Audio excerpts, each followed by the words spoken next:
Michael Bobardo. See you tomorrow.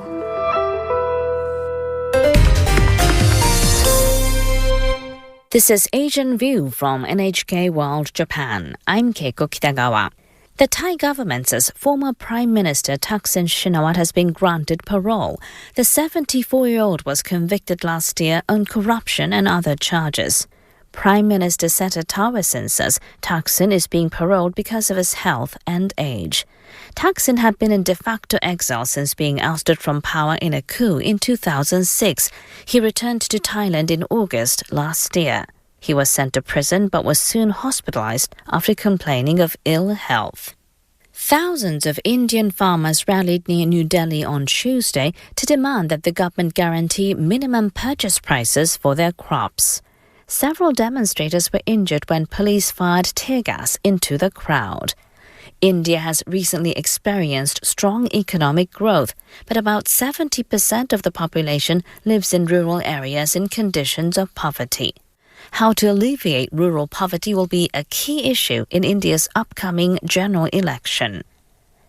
The U.S. Special Envoy for North Korean human rights issues has visited a site in central Japan where a girl was abducted by North Korea nearly 50 years ago. 13-year-old Yokota Megumi was abducted in the city of Niigata in 1977. Julie Turner met with Niigata Prefecture Vice Governor Kasatori Koichi. Kasatori asked for further support from the U.S. to solve the abduction issue. My heart aches for all of Megumi's family, and it reaffirmed my commitment to prioritize this issue. Turner said the U.S. will continue to highlight kidnapping and other human rights violations by North Korea. We're broadcasting from NHK in Tokyo. Marketplace is supported by Odoo, focused on providing all-in-one open-source business management software with fully integrated applications for every business need. More at odoo.com. On this Valentine's Day, would it surprise you to learn that almost 90% of floral designers are women and 95% are white? Well, stick around. From American Public Media, this is Marketplace.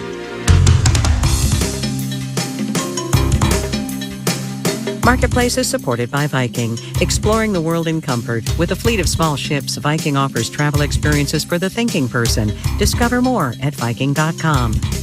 And by the American Opportunity Index, a new ranking of how well companies invest in talent and advance employees' careers. More at AmericanOpportunityIndex.org. In Baltimore, I'm Amy Scott, in for Kai Rizdal. It's Wednesday, February 14th. Good to have you with us. We will dig into some new data on who's doing what jobs in the American economy later on in the show. But first, sometimes the different signals we get about the economy tell very different stories.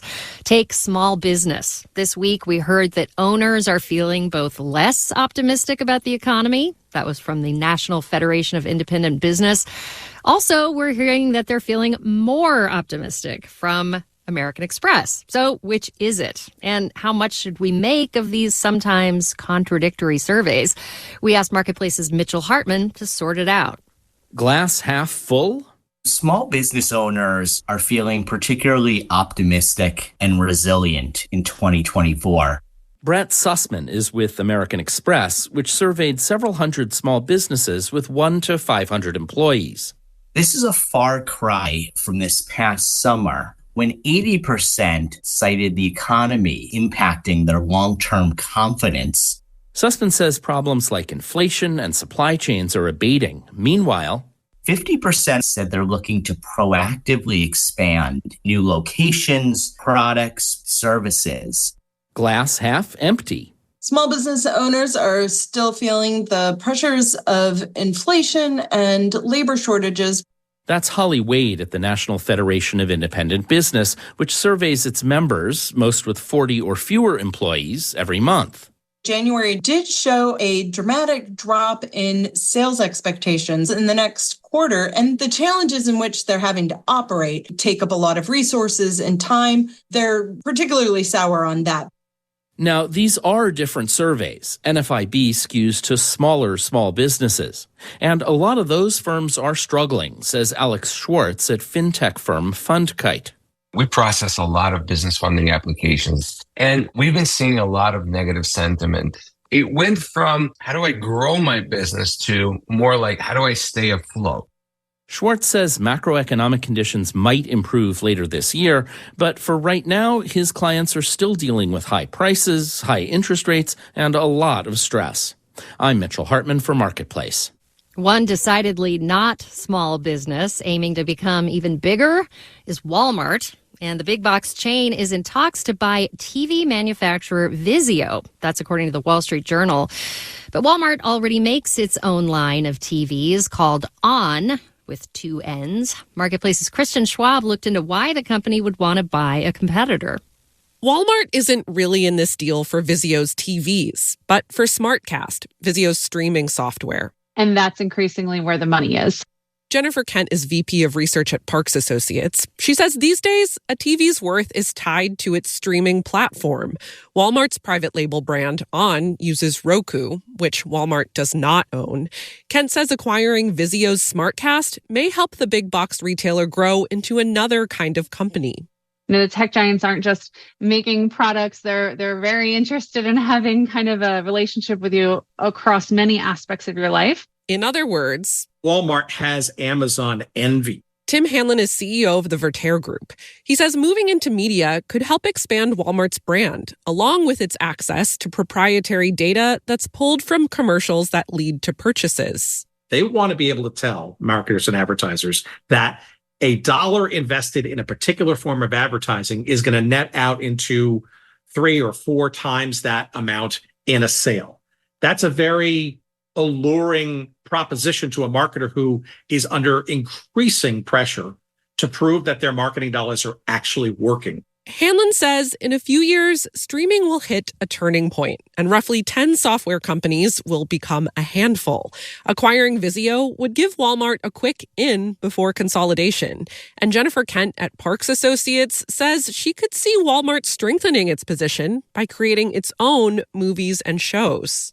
Walmart Originals. Coming, maybe, someday, to a TV near you. I'm Kristen Schwab for Marketplace.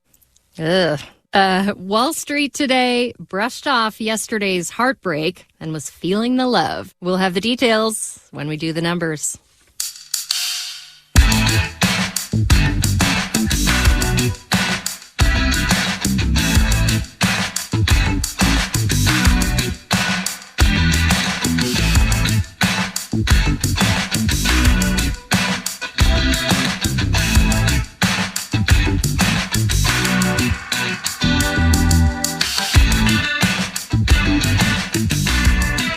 One obstacle to building more housing in this country is zoning laws, local land use regulations that say what we can build and where. And in many parts of the country, what we can build are detached single-family homes. No duplexes, no apartments, which critics say limits the supply of housing and inflates prices. But with an estimated 30,000 different local zoning codes around the country, getting a handle on these regulations can be challenging. Enter the National Zoning Atlas, an effort to map these different laws. Sarah Bronin is director of the Atlas and also a law professor at Cornell. Thanks for joining us. Thanks for having me. I think people's eyes sometimes tend to glaze over when we talk about zoning. Not mine, I should say. I find it fascinating, but give us a sense of how important these laws are that govern where and what we can build. So zoning is this hidden power that governs, as you said, almost everything that gets built in this country. And each one of these local governments set out their own rules in massive text, sometimes 150, 200, sometimes 3,000 pages. That outline exactly what you can do on every lot in the city and connect those rules to corresponding maps. So zoning is text and map, and put those two together, and it really is the blueprint for how most places in the United States develop. So what did you set out to do with this atlas? Well, the atlas originated in Connecticut as part of an advocacy movement. The people who were involved in that understood that looking across a state with 180 plus different zoning jurisdictions was hard for lay people. And if you didn't understand how zoning worked, you couldn't understand how to change it. Once we launched that atlas, and it did, in fact, help lead to change, people in other states are using that methodology, which has evolved over time, to produce their own atlases. All right. So we'll talk about some of the changes it has prompted in a bit, but I want to get to know this tool. So I'm on zoningatlas.org. Let's check out Connecticut. I'm going to open another tab here and zoom out a little bit so we can see the state. So what do you see here? So Connecticut is a fairly small state when it comes to land mass, has about 3 million people. It has about 183 zoning jurisdictions. Right now, you see across the state a sea of what would be the primarily residential color in the map, a sort of medium purple color. So when you go to show me where people can build single family homes, you'll see the map change, but actually not by much. 91% of the state remains shown on the map in some shade of purple. If you now click on apartments with 4 or more units, you'll see virtually all of the purple disappear, leaving just about 2% of the land across the state zoned for multifamily housing. So now when you go from overwhelming 91% of land allowing single family housing to underwhelming, or you can insert your own adjective here, amount of land in the state that allows for apartments, what does it say about a state that allows so little multifamily housing in its suburbs and rural areas and puts all of it in the places where, again, you would consider these the historic central cities? It doesn't really seem like every part of the state is offering opportunities to a diverse range of households and people with lots of different preferences. What impact has this mapping tool had? I mean, if a housing official or a politician sees all that purple suddenly disappear to reflect that basically no apartments can be built in most of the state, has that changed anything? In Connecticut, the zoning atlas has informed change both at the state level and at the local level. So we have heard from advocates all over the state that they have used the atlas in their own communities, at zoning board hearings, at city plan commission hearings. In addition, in other states, we've seen the atlas tool used similarly for reform. In Montana, and the zoning atlas that was created there, I think is probably a key example of that. There, the atlas helped to inform sweeping legislative changes that people have called the Montana miracle. The reason for these atlases and the reason why so many people have been working on them across the country is that we want people to understand what zoning says and what it does. And I mean, no one's going to read Baltimore's zoning code of 569 pages. They might click on a map and they might say, oh, that's interesting. Maybe we can do a little better. All right. Sarah Bronin is director of the National Zoning Atlas. Super interesting. Check it out. Thank you so much for your time. Thank you so much for having me.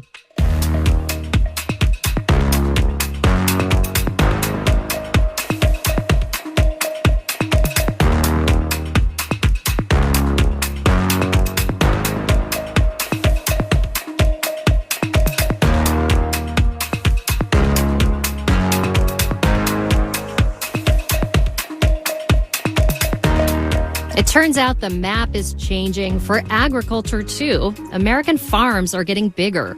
The U.S. Department of Agriculture's latest census report found that in 2022, the average farm was 463 acres. That's up about 5% from 2017, when the last census was taken. Meanwhile, the total number of farms fell by more than 7% in that time. This reflects a decades-long trend of consolidation in the industry. Small and mid-sized farms are struggling to compete, and larger operations are often ready to snap them up if they fail. Marketplace's Savannah Marr has that story. The businesses that control our food supply have been consolidating for decades. And that includes farmers themselves, says Phil Howard, who studies food systems at Michigan State. Policies have tended to just reinforce the idea that it's better to get big or get out. Howard says federal crop insurance and subsidies and lending practices favor large operations and incentivize farmers to produce more and more to maintain the same income. It's described as a treadmill, and the smaller, medium-sized farmers are much more likely to fall off. And if they do fall off, sell their land to bigger operations, which tend to grow just one or two commodity crops, says Ben Lilliston with the Institute for Agriculture and Trade Policy. We're getting less and less diversity in our food production. Lilliston says that's part of how the U.S. ended up importing more food than we export 3 out of the last 5 years. And consolidation has consequences for rural economies when, say, 8 ag employers become 1. That means fewer people in that community, fewer kids going to school, fewer small businesses in town that are servicing those farmers. This trend also makes agriculture a more exclusive club. According to the census, 95% of American farmers are white, and on average, they're just over 58 years old. Now the barriers are so high. Dania Francis, an economist at UMass Boston, says generations of discriminatory lending practices have already separated Black farmers from millions of acres of land. Larger farms, more capital needed. Just like it's harder to buy into that great neighborhood for a house, it's much harder to buy into farm ownership today. Especially if you don't own farmland to begin with. I'm Savannah Marr for Marketplace.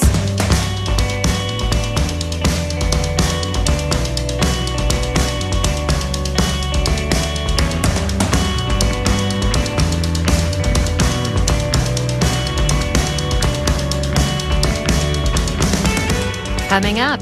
So it's a traditional art form, Native American art form, where you're basically tacking down a couple beads at a time. Turning art into a business. But first, let's do the numbers.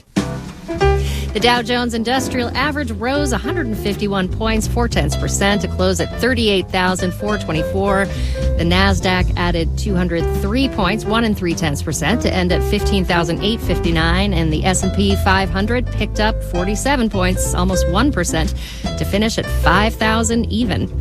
Kristen told you earlier about why Walmart might be interested in Vizio. Walmart returned 0.3%. Vizio unplugged more than 1.5%. The man who helped come up with the Pop-Tart has died at 96.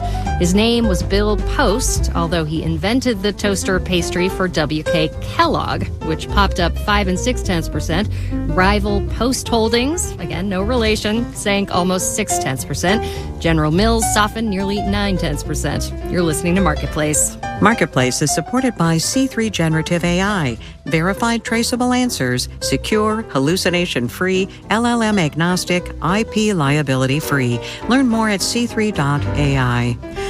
And by the Peter G. Peterson Foundation, a nonpartisan organization dedicated to raising awareness and accelerating action on America's fiscal challenges to build a brighter economic future for the next generation. Learn more at pgpf.org.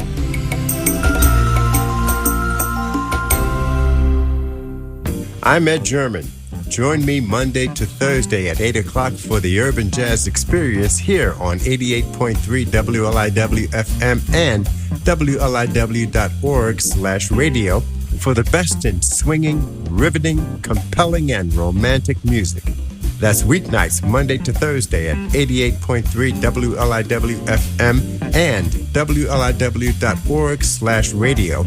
Long Island's only NPR station. This is Marketplace. I'm Amy Scott. Every year, the Bureau of Labor Statistics puts out a snapshot of the American workforce, breaking down 600 or so occupations by gender, race, and ethnicity.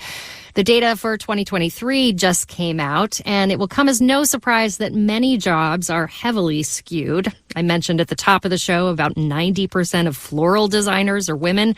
99% of pipe layers and masons are men. Black workers make up about 13% of the labor force, but almost 50% of postal service, mail sorters, and processors, and only 7% of lawyers. Lauren Weber is a reporter for the Wall Street Journal, where she wrote about the new data. Lauren, welcome to the program. Thank you for having me. So there is a lot that surprised me about this data. Like, I knew early childhood education was female dominated, but 97%? What surprised you about some of these numbers? Similar. So I was interested in this data, which comes out every year, and there are so many tidbits in here. Like you said, the preschool and kindergarten teachers was interesting. I actually polled informally a bunch of friends and colleagues about that and said, what percentage of preschool or kindergarten teachers do you think are male? And I got answers everywhere from about 5% to 30%. I think everybody was shocked that it was so low. So, when you look at the numbers themselves, and gosh, there's so many great examples. I think it's something like less than 2% of all logging professionals, all loggers are women. Asians make up around 65% of all manicurists and pedicurists, and also a very high proportion of software developers and scientists. So it's a really striking portrait of the American workforce. As you say in the piece, there are sociology textbooks worth of explanations for these numbers, but you cover labor in the workforce. What are some of the big factors driving some of the disparities? Well, I think the question that's really difficult to answer, but is also the most interesting one, is how much of these career choices that we all make are based on choice, and how much of it is about other factors, maybe self-stereotyping or cultural stereotyping, maybe harder barriers like discrimination or lack of opportunity. Any one person can describe their own career trajectory, but when you look at this data overall, it really shows a lot about, who does what in our culture and how we sort ourselves into different occupations, and how in some ways we are sorted. If some of this is about self-selection, maybe there are some good reasons for women choosing certain professions, for example, why do these disparities matter? I think there are three main points of why it matters. One is I hear a lot from employers about labor shortages. They can't find enough people for jobs. I hear that especially with a lot of blue collar jobs, trades jobs. Well, you can look at this data and see, okay, only 2.2% of plumbers and pipe layers are women. For people who are trying to hire people in those fields, there are huge pools of people that they're not reaching. The other piece is I do think it's really important that we think about these questions of representation and who we see around us and how that shapes our thought about what's possible for us. When my son, who's now 11, was around 3 or 4, we used to read a book that was about a long-haul truck driver named Jane. And one day he said to me, I'm sad because I want to be a truck driver, but I can't because I'm not a lady. And I think about that all the time, and thinking about how, seeing ourselves in jobs expands our idea of what's possible. And then I think, perhaps most importantly, there's the issue of the connection between income and occupation. So you look at a lot of the jobs where women comprise 90% or more, they're often lower paid. And, that's, I think, another reason to try to seek more equity in the workforce and a better spread of people being able to use their talents and skills. Now, you did find some professions or occupations that are fairly representative of the makeup of the workforce overall. What are some of those?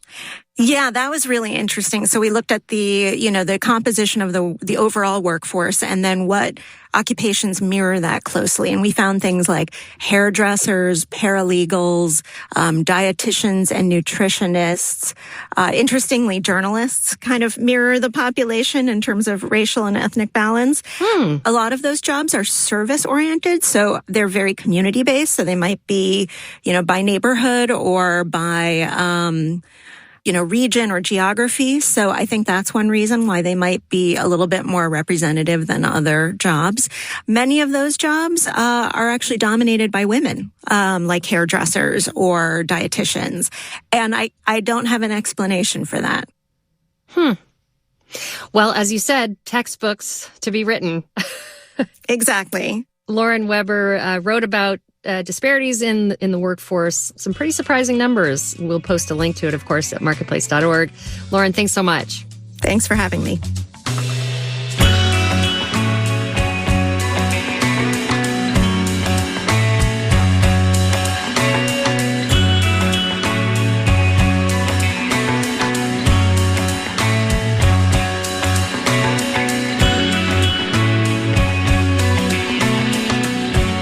We just heard about the demographic breakdown of some jobs in the workforce. One occupation we didn't mention, but is in that BLS data set, is artists, of which about 52% are women, a slight overrepresentation compared to the proportion of women in the workforce.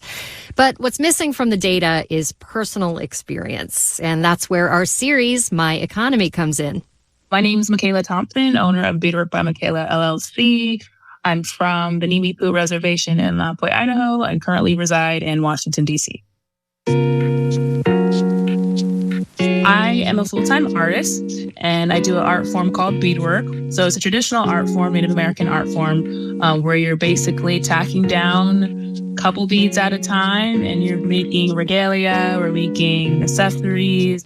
I grew up on the East Coast, and I moved to Lapwai, Idaho, at the age of 10. And when I did get there, I was living with my grandmother, my maternal grandmother, Chloe Halfmoon, and she had stacks and stacks of beads just in her closet. And so she basically just said, yeah, I'll teach you how to bead. Ever since then, I've been beading. I finally decided to kind of jump into going into business 3 years ago, and haven't looked back since. It's been a great decision. When I first started pricing, I started pricing my hats, for example, at $500. And then I bumped it up a little bit more because I realized how quickly they were selling. They were still selling pretty quickly, went to $800. $800 was a little bit of a steep stretch because I realized some people weren't buying as quickly. So I decided to go back to $700. That became my price. What a lot of people don't realize is, what you're paying for isn't time. Like, I get that question a lot. How long did this take? Well, technically it took all of my 30 years of life because I had to have this experience. I had to see this in certain ways. So that's kind of been my journey with pricing. Because of the success of my beadwork business, which is still growing, there's still the long-term goals, but I had the opportunity of starting a second business called Indigenous Creative, which is a creative agency. We focus on multimedia and events. And so the whole purpose of that is being able to showcase Native creatives and Black Native creatives just as myself, and being able to support those dreams and those goals of those artists. So it all kind of comes from my journey of being an artist and realizing, hey, this is what I love to do. I'm representing my community. I'm representing my culture, and I don't have to rely on a 9-to-5 that I'm not passionate about. I can do what I love and still do all of those things. Michaela Thompson, beadworking in Washington, D.C. Let us know what's going on in your economy, will you? You can write us at marketplace.org/myeconomy.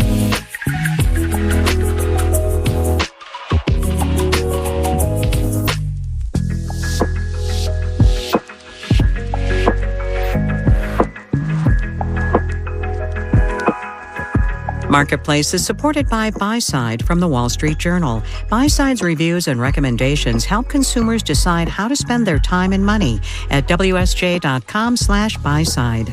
And by Microsoft Visio, helping users create powerful visuals to bring their best ideas to life with ready-to-use templates and thousands of customizable shapes. Microsoft.com/Visio. This final note on the way out today, a good reminder to proofread, people. The rideshare company Lyft saw its stock jump by more than 60% after markets closed yesterday, partly thanks to a typo. The company's earnings release projected that one profit measure would increase by 500 basis points this year. That would be 5%. It was supposed to say 50 basis points or 0.5%. Big difference. CEO David Risher told CNBC that thousands of eyes missed the extra zero before the release went out. Guess they could have used a couple more. The mistake was quickly corrected. Shares today still ended up about 35%. Our media production team includes Brian Allison, Jake Cherry, Jessen Dueller, Drew Jostad, Gary O'Keefe, Charlton Thorpe, Juan Carlos Torado, and Becca Weinman. Jeff Peters is the manager of media production. And I'm Amy Scott. We will be back tomorrow.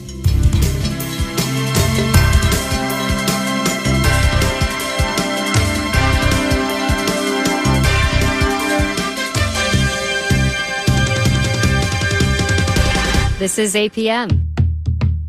I'm Kai Ryssdal. Join me Monday through Friday at 7:30 p.m. for Marketplace on 88.3 WLIW-FM and WLIW.org/radio, Long Island's only NPR station. If you have a local event